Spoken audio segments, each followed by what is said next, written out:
The first thing Eliza Vance saw when the dust cleared was her husband's hat, spinning lazily on its brim in the middle of the rain-rutted street, a dark stain spreading beneath it like a phantom rose. For a full 10 seconds, the world was silent. The report of the cult that had killed Jasper Vance was still echoing in the limestone canyons of Iron Creek, a mining town hunched in the pine-clad shadows of the Washington Territory Mountains. Eliza didn't scream. She stood frozen in the doorway of the assay office, the cold weight of the gold nuggets, Jasper's last lucky find, heavy in her leather pouch. She was 30 years old, and in a heartbeat, the future she'd cautiously built over 5 hardscrabble years had vanished. Her eyes lifted from the hat to the man standing over Jasper's body. He wasn't a gunslinger, not by the look of him. He wore a long, gray duster, clean-shaven, with a tired, intelligent face that seemed utterly misplaced in this violent tableau. He held the smoking pistol not with triumph, but with a grim, resigned steadiness. This man was Samuel Thorne, and he had just executed Jasper Vance for high-grade theft from the Granite Mountain Mine. He'd been hired as a special investigator, a quiet man who solved problems with ledgers and logic, not lead. But Jasper had gone for his own gun. It had been a tragic, inevitable conclusion. As Samuel holstered his weapon, his gaze found Eliza's across the crowded street. He saw not hysterics, but a profound, chilling stillness. Her face, framed by escaped strands of honey-brown hair from a practical braid, was pale. Her eyes, a startling shade of sage green, held his. In them, he saw no plea, no hatred, just a deep, absorbing comprehension of loss. That look, more than the shooting, stole his breath. The local marshal, a corrupt man named Hager, who was in the pocket of the mine's owner, simply nodded at Samuel. "Clean work, Thorne." Thief got what was coming to him. The crowd, a mix of miners, shopkeepers, and saloon girls, murmured, some nodding, others looking away. Eliza finally moved. She walked into the street, her boots silent in the churned mud. She didn't look at Samuel. She knelt, picked up Jasper's hat, and placed it gently over his face, her fingers lingering for a moment. Then she stood, turned, and walked back to the assay office, her spine straight as a rail tie. Samuel's job was done. He should have collected his fee and taken the evening stage out of this damp, gloomy town. Instead, he found himself standing outside a cramped cabin on the town's fringe at dusk. It was nestled against a wall of dripping ferns and basalt rock. He needed to speak to the widow. It was procedure, he told himself. He knocked out. Eliza opened the door. She had changed into a simple gray dress. The cabin behind her was neat, dominated by books, geology texts, volumes of poetry, something utterly unexpected. "You," she said, her voice low and husky, devoid of emotion. "Mrs. Vance, my name is Samuel Thorne. I need to explain." "You explained with a .44, she said, but she stepped aside, granting him entry. The air inside smelled of pine pitch, dried herbs, and loneliness. He removed his hat. "Your husband was skimming high-grade ore from the mine's conveyor line. A lot of it. I had evidence. I confronted him. He drew on me." "Jasper was a dreamer," Eliza said, staring at the small fire in the hearth. "A terrible one. He always saw the mother lode just around the corner. Lately, he'd been frightened. Sighed he'd stumbled onto something bigger than theft. Something Hager and the mine owner, Croft, were involved in." She finally looked at him. "Did you know that? Or did you just see a thief?" Samuel felt the first cold trickle of doubt. "I was hired to investigate theft. Nothing more." "Then your work is incomplete," she stated. She walked to a shelf, pulled down a heavy geology text, and extracted a folded sheet of paper. She handed it to him. It was a crude map of the mine's lower levels with a chamber marked X. Scribbled in Jasper's hurried hand were the words, "Silver vein? No, too soft. Bluish tint. Assay anomaly. Croft's secret." "He brought this home last night," Eliza whispered. "He was going to show it to the federal marshal in Spokane. He said it wasn't about gold. It was about something that could change everything." Samuel studied the map, his investigator's mind piecing together fragments. Croft's frantic urgency to resolve the theft problem, Marshal Hager's quick endorsement of the killing, the unusual mineral references. He had been used. The realization settled in his gut like spoiled meat. "I am sorry," he said, the words utterly inadequate. "Truly, Mrs. Vance." "Eliza," she corrected absently, still looking at the map in his hands. "What do we do now, Mr. Thorne?" The "we" hung in the air, charged and impossible. He had made her a widow. She held a piece of a puzzle that threatened his professional integrity and possibly both their lives. Yet, in that cramped, book-lined cabin, bound by the cruelest circumstance, Samuel Thorne felt a connection forged not of romance, but of stark, shared purpose. And something else, a terrifying pull towards this woman of formidable calm. "We find out what Croft is hiding," Samuel said, his voice firm. "But you should know, if we do this, you're choosing to trust the man who killed your husband." Eliza's sage green eyes held his again, searching for the truth behind his words. "I don't trust you," she said plainly, "but I believe in the truth. And Jasper, he wasn't a good man, but he didn't deserve to be a pawn. Help me prove that, and we'll have no further business." As Samuel left the cabin, the map heavy in his pocket, he knew it was a lie. They were already in business, bound by a mystery and a death, and the terrifying, undeniable fact that from the moment he had seen her fierce, grieving eyes in the street, his life had irrevocably changed. 3 days after the shooting, the rain returned to Iron Creek, a relentless drizzle that turned the town into a symphony of dripping eaves and gurgling runoff. It was in this watery gloom that Eliza Vance, clad in a borrowed oilskin slicker too large for her frame, followed Samuel Thorne into the mouth of the Granite Mountain Mine. The map was a living thing in Samuel's mind, a labyrinth of timbered tunnels and echoing shafts. Their plan was simple madness. Use the cover of a shift change and the foreman's predictable visit to the surface to slip down to the 3rd level to find Jasper's marked chamber. "Stay close," Samuel murmured, his voice barely audible over the constant drip, drip, drip and distant clang of machinery. The air grew thick with the smell of damp rock, blasting powder, and the sweat of generations of men. The yellow glow of their carbide lamps carved small, fragile circles of light in the oppressive dark. Eliza moved with a quiet grace, her fear a sharp, metallic taste she swallowed back. She was not thinking of Jasper, but of the bluish mineral. Of secrets. They descended on an ore cart lift, the rusted chain screaming in protest. The 3rd level was colder, abandoned since a miner collapsed the previous year, according to Samuel's discreet inquiries. The timbers groaned under the mountain's weight. Following the map, they turned into a side tunnel, the floor littered with debris. Samuel stopped suddenly, holding up a hand. Ahead, a newer timber frame reinforced a section of wall. It looked out of place.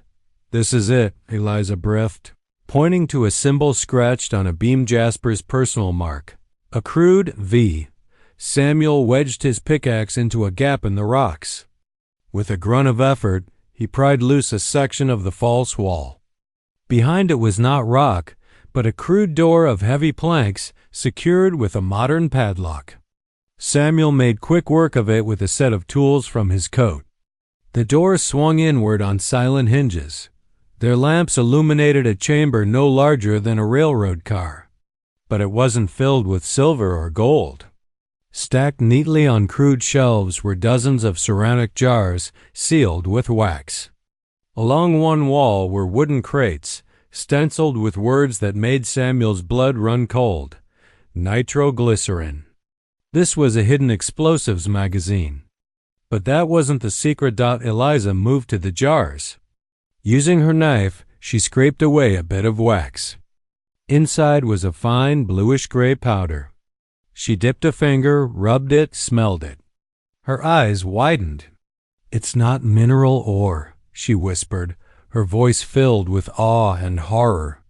"It's refined. It's a new kind of blasting agent, more powerful than dynamite. Jasper must have seen them testing it." Samuel understood instantly. Croft wasn't just stealing gold. He was diverting resources to develop and secretly stockpile a revolutionary explosive. The profit from selling this to the highest bidder, railroad barons, armies, anarchists, would dwarf any gold vein. And he was using a remote mine in the Washington Territory as his clandestine laboratory. Jasper had stumbled onto an industrial secret worth killing for. A sound echoed down the tunnel boots on stone. They weren't alone. Samuel blew out his lamp, motioning for Eliza to do the same. Absolute darkness swallowed them, cold and suffocating. The footsteps grew closer, accompanied by the low murmur of voices. They were trapped. Eliza's hand found Samuel's arm in the dark, her grip fierce. He could feel her rapid pulse through the slicker fabric. His mind raced. The tunnel was a dead end. Their only way out was past the men. Check the seals. "Croft wants an inventory before the buyer arrives tomorrow," a rough voice said. The glow of a lantern approached the doorway. Samuel pressed Eliza back against the cold jars, shielding her with his body. He drew his Colt, the click of the hammer a deafening snap in the confined space.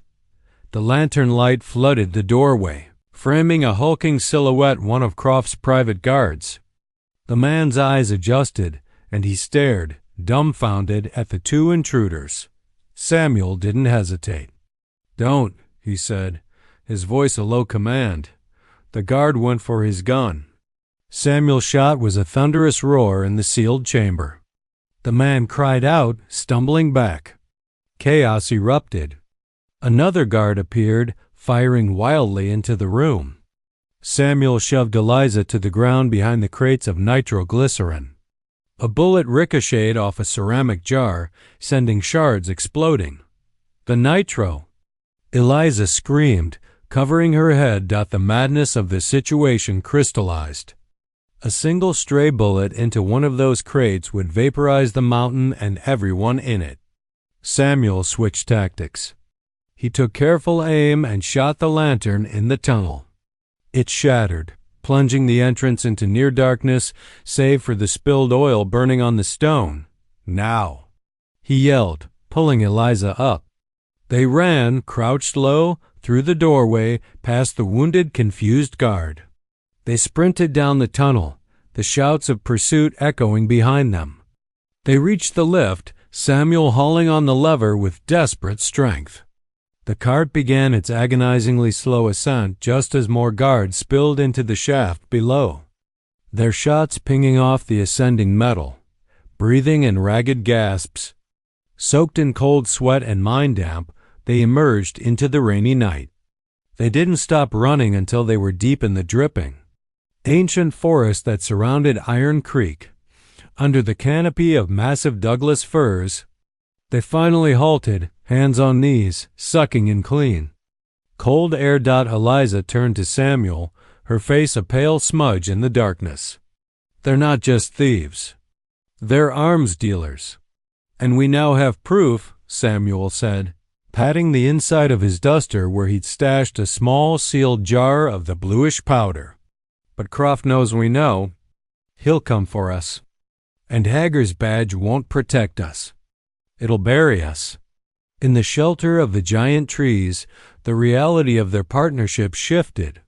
It was no longer just about clearing a dead man's name or Samuel's guilt. It was about survival. Eliza looked at this man, this killer, this ally.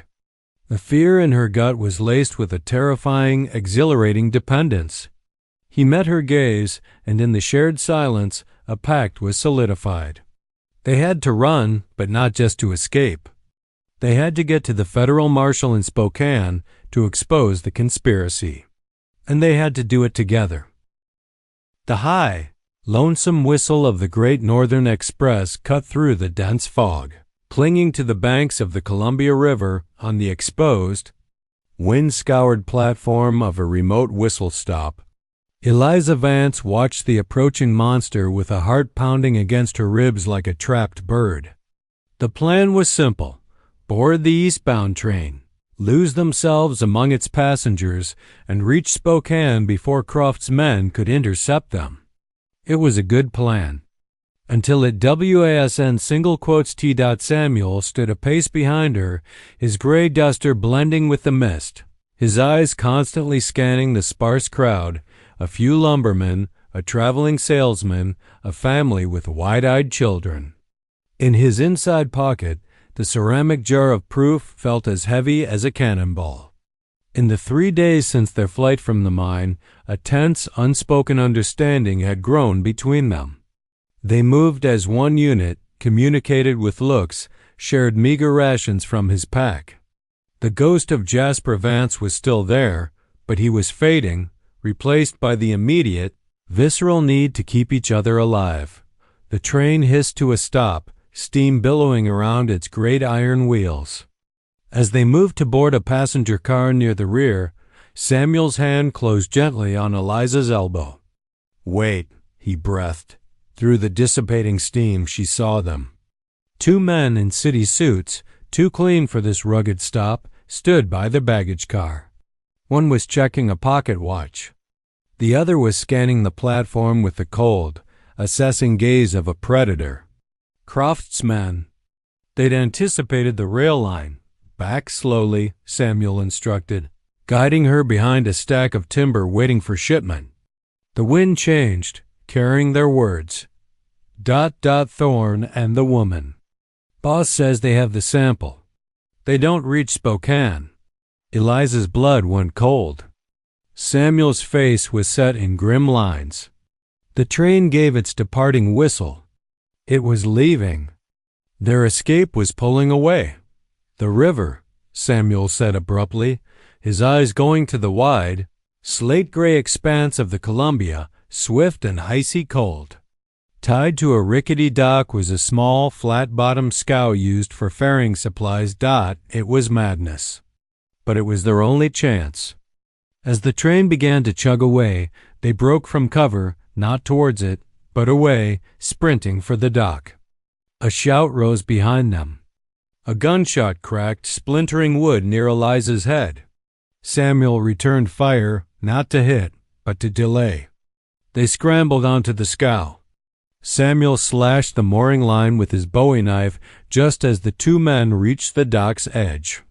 He seized the long pole and shoved off with all his strength, launching them into the powerful current. What followed was a harrowing journey of survival, a world away from the dusty streets and deep mines. The river was their new, unforgiving landscape. They used the current, hiding the scow in reed-choked inlets when they heard the distant putter of a steam launch searching for them.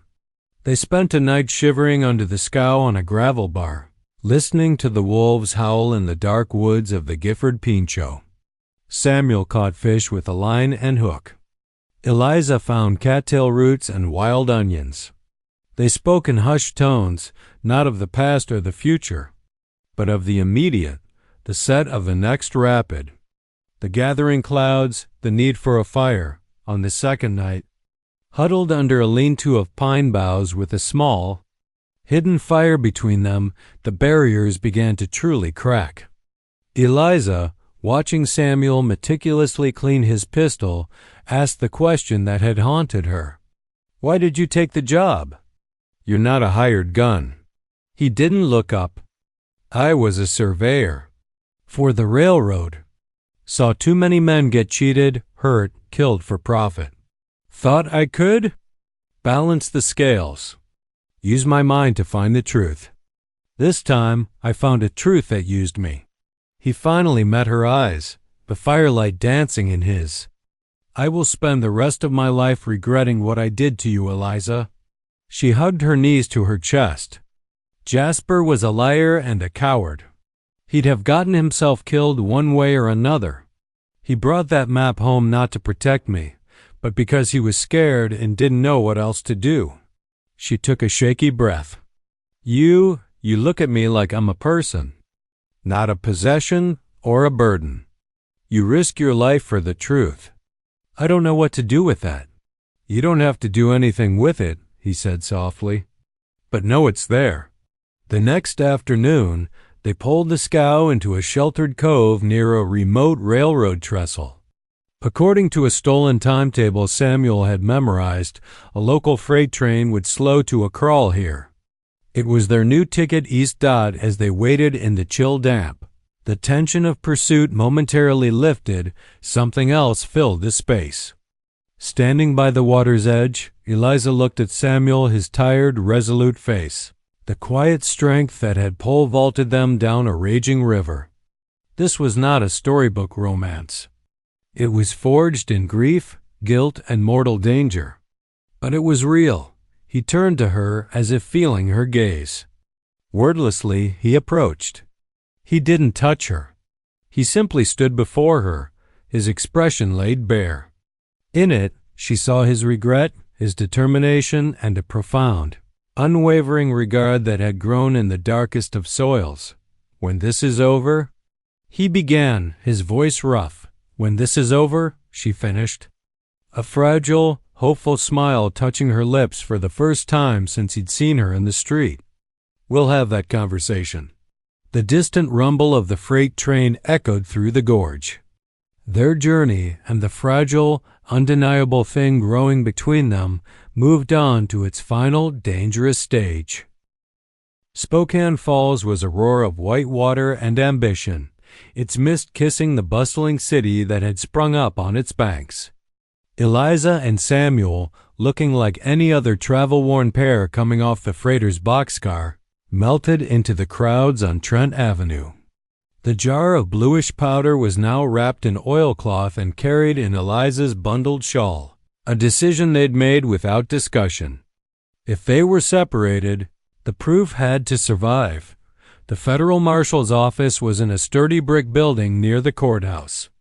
As they approached, Samuel's hand brushed against Eliza's, a brief electric contact of solidarity and fear. This was it. Exposure or a bullet in the back.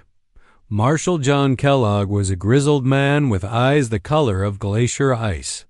He listened in silence as Samuel laid out the story. The theft investigation, the shooting, the hidden chamber, the refined explosive, Croft's operation, Hager's corruption. Eliza placed the oilcloth bundle on his desk and unrolled it, revealing the ceramic jar. She explained Jasper's notes, the map, the assay anomaly. Kellogg examined the powder, smelling it, rubbing a grain between his fingers. His expression grew graver by the minute.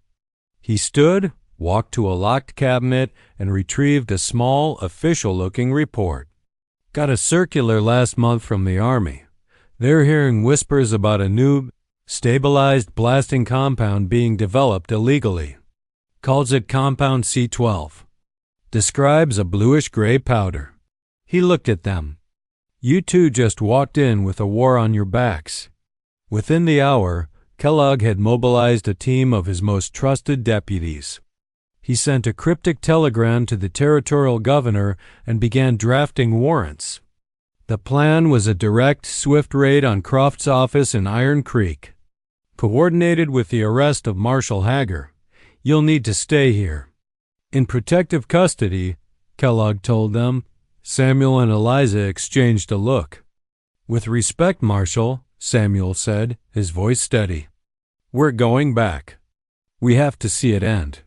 Kellogg assessed them, seeing not just witnesses, but partners forged in fire. He gave a curt nod. You'll ride in the wagon, behind the line, and you'll do exactly as I say. The return to Iron Creek was not a stealthy escape, but a procession of lawful authority. Kellogg's posse of 10 hardened men rode with purpose. Eliza and Samuel jostled in a supply wagon at the rear, the jar now in Kellogg's possession. The rain had finally broken, leaving the world washed clean and sharp. They arrived at dusk. The raid was a swift, violent affair. Croft's guards, surprised and outnumbered, put up little fight. Samuel watched from the wagon as Kellogg himself dragged a spluttering, furious Silas Croft from his plush office above the assay office. Across the street, another deputy clapped irons on a pale, cursing Marshal Hager, but the true finale awaited in the mine. Under guard, Croft was forced to lead Kellogg, Samuel, and Eliza back to the hidden chamber. As the lantern light once again fell on the shelves of ceramic jars and crates of nitro, Croft's defiance crumbled into desperate bargaining. "It's a fortune. A new age. We can share it, you me, the marshal." Kellogg ignored him, directing his men to begin the careful inventory and seizure. Samuel felt a hand slip into his.